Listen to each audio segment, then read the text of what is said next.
Hello everyone, welcome back to my channel. So today we are going to start another topic, that is collective bargaining. Its meaning, features, objective and process. So let's start it. सबसे पहले what is collective bargaining? It is a procedure by which the terms and conditions of worker are regulated by agreements between their bargaining agents and the employers.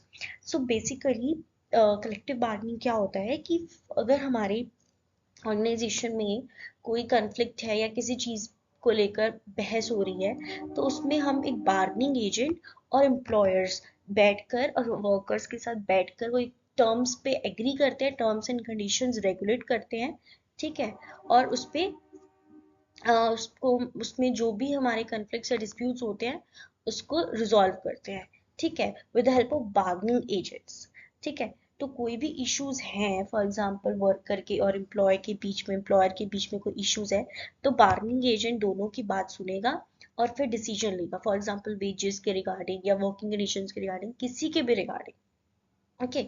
उस procedure को हम collective bargaining बोलते हैं, ठीक है। Collective bargaining मतलब worker और employer के बीच में अगर कोई इशू है तो उसमें जो बार्गेनिंग एजेंट है वो टर्म्स एंड कंडीशंस लगाकर दोनों की बात सुनकर उसमें एक एग्रीमेंट रेडी करेगा जिसमें सारे टर्म्स एंड कंडीशंस होगी और दोनों की बात का एक कंक्लूजन निकालेगा, ठीक है। उसको हम कलेक्टिव बार्गेनिंग बोलते हैं।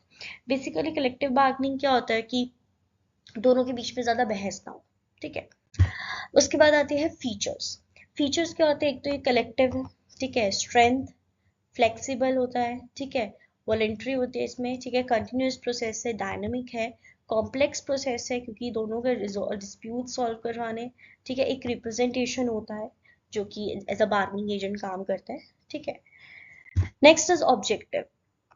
तो बेसिकली कलेक्टिव बार्गेनिंग अगर हम कर रहे हैं तो उसका क्या ऑब्जेक्टिव है,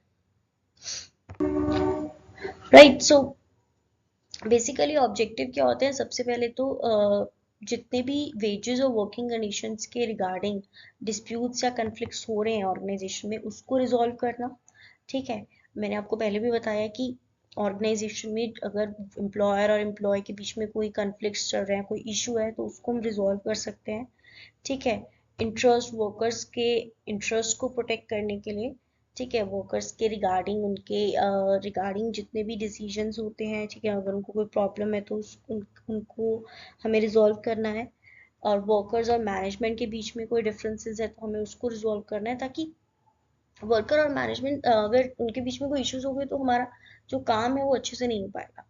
तो इट्स बेटर कि दोनों के बीच में जितने भी डिफरेंसेस हैं अगर वो रिजॉल्व हो जाएंगे तो दोनों ही अपना इफेक्टिवली काम कर पाएंगे, ठीक है।